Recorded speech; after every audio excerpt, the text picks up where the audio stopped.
अस्सलामुअलैकुम दोस्तों, welcome back to cook with Amna. जनाब कैसे हैं आप सारे लोग? उम्मीद है कि जनाब सारे लोग बहुत मज़े में होंगे और वीकेंड एंजॉय कर रहे होंगे। मैं भी बहुत मज़े से जो है ना वो ये बीफ का कोरमा खा के आई हूँ। यकीन करें बहुत बहुत ही मज़े का बना था। तो जनाब कॉपियाँ पेंसिलें बिल्कुल भी नहीं पकड़नी, क्योंकि मैं रेसिपी बताने हरगिज़ भी नहीं आई। ये रेसिपी इंशाल्लाह मैं कल या परसों अपलोड करूँगी, क्योंकि अभी एडिटिंग बाकी है।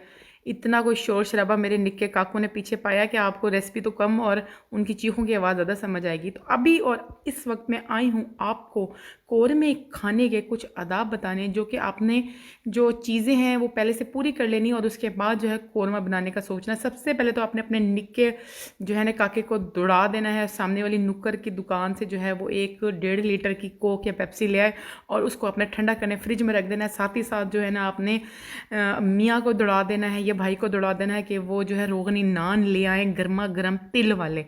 और साथ ही साथ अपने कॉपी और पेंसिल रेडी करके आमना दी रेसिपी ਨੂੰ पूरा ਦਾ पूरा फॉलो करना जे ते पूरा ਦਾ पूरा पूरा देखना है एंड तो शुरू तो एंड तक। एंड तो शुरू तक नहीं, शुरू तो एंड तक देखना है, फॉलो करना है, लाइक करना है, शेयर करना है, सब्सक्राइब करना है। जो जो कुछ कर सकते हैं सारा कुछ, जो जो लाइक शेयर सब्सक्राइब जो कुछ कर सकते हैं सब करना है। और उसके बाद जो है मैं रेसिपी इंशाल्लाह कल तक ज़रूर ज़रूर आप लोगों के साथ शेयर करूँगी।